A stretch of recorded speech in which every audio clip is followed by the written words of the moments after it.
పైచిలకి ఈ రోజు ఇలా నిర్మాణ స్థాయి ఉన్నాయి. ఇదే మా మంత్రి గారు 5,000 కోట్ల పైచిలకి ఈరోజు అలొకేషన్స్ కూడా చేసిండ్రు. ప్రతిరోజు నిజాన్ని అబద్ధం చేయడానికి 100 మార్ఫింగ్లు చేస్తున్నారు తప్పితే వాస్తవాన్ని అంగీకరించడానికి సిద్ధంగా లేరు. నేను అంటున్న రైతు సమాజమే మీ సమాజం రైతు భరోసా ఇవ్వట్లేదని చెప్పి ఈరోజు ప్రచారం చేస్తున్నారు కదా, దానికి కారణం ఎవరు?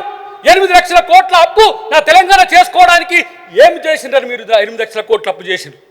ఇలా దాదాపు నేను అనుకుంటున్నా 24 లక్షల కోట్ల పైచిలకు బడ్జెట్ని ఇక్కడ ప్రవేశపెట్టినారు ఈ 2 సభల్లో.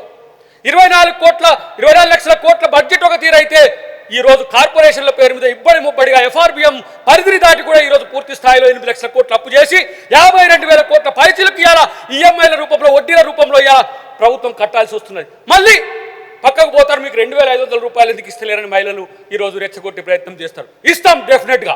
2,500 కాదు, సందర్భం వస్తే తులం బంగారం అనే అంశం కూడా ప్రభుత్వం ఆలోచిస్తుంది. కానీ మీరు చేసిన ఆర్థిక విధ్వంసం ఏంటో ఒకసారి ఆత్మపరిశీలన చేసుకోవాలని గత ప్రభుత్వంలో ఉన్న మిత్రుడు పెద్దలు నేను అడుగుతున్నా.